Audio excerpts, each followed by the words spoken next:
Mahadev. Astro Nishant Bhardwaj में मैं आपका स्वागत करता हूँ। अभी आज से हमने ये निश्चित किया है कि अध्यात्म का वीडियो अलग से और ज्योतिष का वीडियो अलग से, क्योंकि वो ज्योतिष की बात कहते कहते हरी चर्चा अपन शुरू करें और हरी चर्चा में आनंद ना आए तो क्या मतलब है। तो आज के इस वीडियो में एक छोटी सी कहानी मैं आपको सुनाऊंगा। देखिए क्या हो रहा है, कल एक डिस्कशन हो गई। हमारे एक मित्र हैं जो हमारे फॉलोवर्स भी हैं, शिष्य भी कह लीजिए, मित्र भी हैं। वो उनसे नारायण के बारे में और भगवान महादेव के बारे में चर्चा शुरू हो गई कि कौन बड़ा, जबकि ये चर्चा तो उनमें आपस में भी नहीं होती कि महादेव और शंकर जी आपस में चर्चा नहीं करते कि हमें कौन बड़ा। वो उसकी पूजा करता है, वो उसकी पूजा करता है। तो उस डिस्कशन में मेरा ये कहना था, वो कह रहे थे कि साहब नारायण की ही पूजा करते हैं लोग, शिव जी की तो कोई पूजा करता नहीं है। मैं कहा ऐसा है, दोनों के काम अलग अलग है। विष्णु जी का जो काम है वो पालन का काम है। तो आप कोई संसार में भौतिक रूप से कुछ भी आपको चाहिए तो वो आपको विष्णु जी ही देंगे। शंकर जी इस पचड़े में पड़ते नहीं हैं। आपको आध्यात्मिक उन्नति करनी है तो शंकर जी, ब्रह्मा जी आजकल बीच में आते ही नहीं है। 2 मंदिर है, एक मलेशिया में है और एक पुष्कर में है। पहले जो राक्षस लोग थे या जो भी थे वो ब्रह्मा जी की के लिए साधना करते थे, तपस्या करते थे। लेकिन कलयुग में विष्णु जी क्यों? क्योंकि आपको पैसा चाहिए वो देंगे, लक्ष्मी जी उनकी पत्नी है।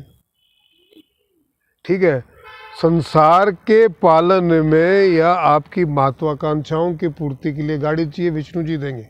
शंकर जी का कोई लेना देना नहीं है।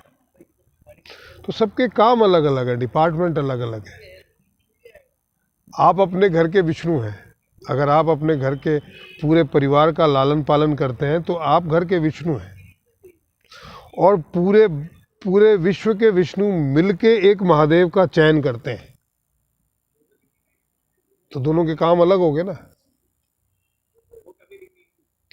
आध्यात्मिक आपने देखा, आपने कहीं किसी किताब में, कहीं किसी उसमें अगर ध्रुव को छोड़ दिया जाए तो आपने देखा है विष्णु जी की उपासना किसी को करते हुए कि उसने तपस्या की और विष्णु जी को प्रसन्न किया। शिव को प्रसन्न करने के लिए करता, क्यों? आध्यात्मिक उन्नति के लिए तपस्या होती है। सांसारिक प्रवृत्ति के लिए जो आप करनी तो वो तो प्रार्थना होती है कि ईश्वर मुझे दे दे, और ईश्वर देता भी है। अब मैं आपको रैदास जी की एक कथा सुनाता हूँ। बहुत ही बढ़िया प्रसंग है, मज़ा आ जाएगा। रैदास जी साधु, बहुत बड़े भक्त हुए, साधु प्रवृत्ति के। अब वो कृष्ण जी के बहुत बड़े भक्त हुए हैं, विट्ठल कृष्ण। और जो भक्त लोग होते हैं वो साधुओं का बड़ा सम्मान करते हैं, संतों का बड़ा सम्मान। प्रथम भक्ति संतन कर संगा, तो पहली भक्ति ही आप संतों का संग करें वो है। और उसके बाद में दूसरी भक्ति है कि आप कथा सुने भगवान की। तो साधु लोग आते रहते थे, अब वो उनके भोजन की व्यवस्था करते, उन्हीं के यहाँ ठहरते, क्योंकि लोग जानते, साधु जानते थे कि ये भक्त हैं।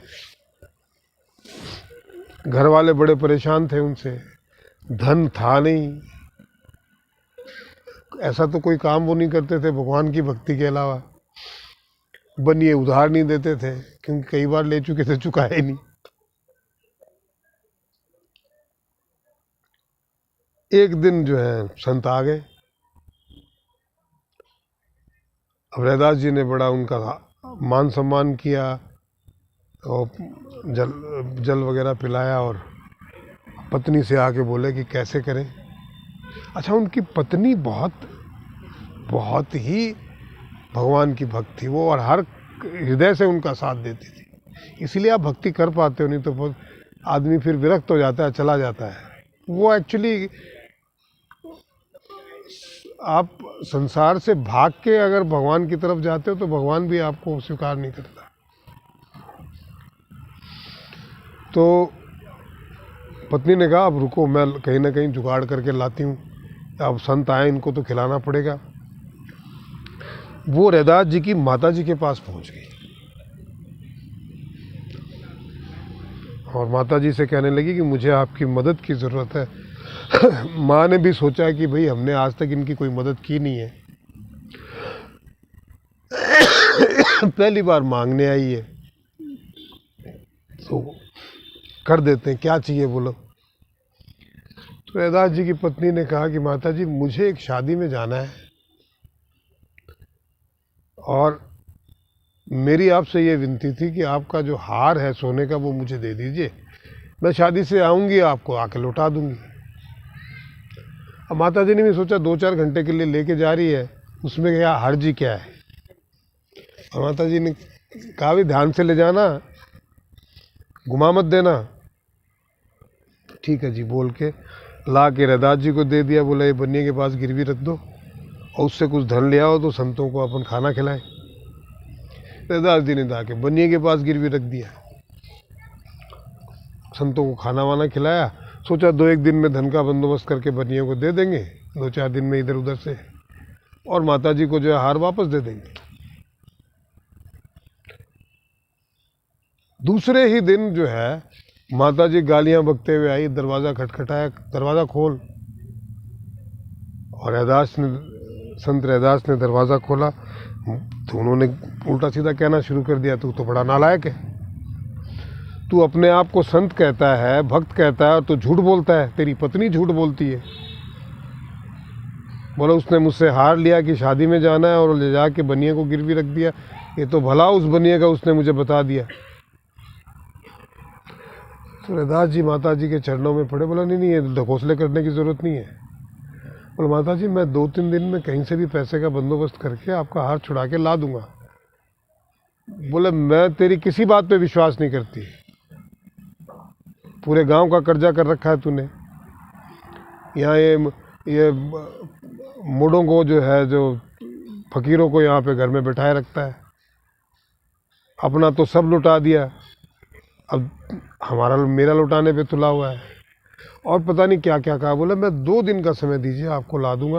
बोला मैं 1 मिनट का नहीं लूँगी, मैं तेरी पत्नी को लेके जा रही हूँ, और जब तक तू अपनी पत्नी को, जब तक मेरी हार नहीं ला के देगा, तेरी पत्नी को बांध के दिन रात कूटूंगी मैं। और वो ज़बरदस्ती उसका हाथ पकड़ के ले गई, उनकी पत्नी का, और ले ही नहीं गई, उसको बांध के खंबे से उसकी पिटाई शुरू कर दी उसने। रैदास जी भगवान को अरदास करे, भगवान मेरा तो क्या है, मतलब मैंने ऐसा तो कुछ किया नहीं, मेरी नीयत बिल्कुल साफ थी, संतों को भूखा कैसे जाने देते। अब साहब रात हुई, सुबह सुबह जो है भगवान ने रैदास जी का वेश बनाया और माता जी के पास पहुंच गए, दरवाज़ा खटखटाया, हार माता जी को दिया। बोला इतनी सवेरे, मुझे तो लगा था तू 2-3 दिन लगाएगा, ले जा तेरी। बोला मैं अपनी पत्नी को ले जाऊं। बोला ले जा तेरी लुगाई को, मेरे को क्या करना है। अब देखा तो बेचारी उनकी पत्नी जो है अभी भी खंबे से बंधी थी, बहुत पिटाई हुई थी, दर्द से कहरा रही थी। भगवान के स्पर्श मात्र से उसका दर्द दूर हुआ। उनको ले, वो रैदास जी बने हुए थे, उनको लेके आए, काफ़ी बोला, बहुत मारा माता जी ने, कोई बात नहीं, अब क्या करें, बट आप इतनी जल्दी कहाँ से पैसों का क्या इंतज़ाम हुआ। अब भगवान बोले ही ना, रैदास जी के भेष में थे, बस इतना ही कहा कि एक काम करो, तुम गंगा नहा लो, मैं थोड़ा सा काम करके आता हूँ। बीच में गंगा जी आई, वो गंगा नहाने चलेंगी, भगवान अंतर ध्यान। वो घाट पे जैसे ही नहाने के लिए गई तो उधर से घर से रैदास जी निकले और वो घाट पे पहुँचे और उन्होंने पत्नी को देखा, बोले तू यहाँ क्या कर रही है? बोले जी आप तो बड़े गजब के आदमी हैं, खुद ही लेके आए हो छुड़ा के, खुद ही बोल रहे थे नहा लो और खुद ही बोल रहे हो कि तू यहाँ क्या कर रही है? बोले मैं लेके आया, मैं तो आज लेट उठा, अभी उठाऊँ, उठ के यहाँ गंगा स्नान करने को आया हूँ। बोले मजाक मत करो, आप ही तो माता जी को हार दे के लाए हो। तुम बोलो मैं तो नहीं गया। बनिए के पास गए, बोला भाई वो हार, बोले वो तो सुबह ही तो लेके गए हो तुम पैसे देके। तब रैदास जी को समझ में आया कि देखो वो इतना दयालु है कि वो रैदास बन के जो है बनिए से हार छुड़ा के माँ को दे के आया और अपने भक्त को बचाया। तो भगवान इतना दयालु है, अगर आप भाव रखो, उसके निमित्त कोई काम करो, उसको अर्पित करके कोई काम करो, तो भगवान आपकी हर तरीके से रक्षा करता है। राधे कृष्ण राधे कृष्ण राधे कृष्ण राधे कृष्ण। आज के एपिसोड में इतना ही। अगले एपिसोड में एक नई कथा के साथ। महादेव।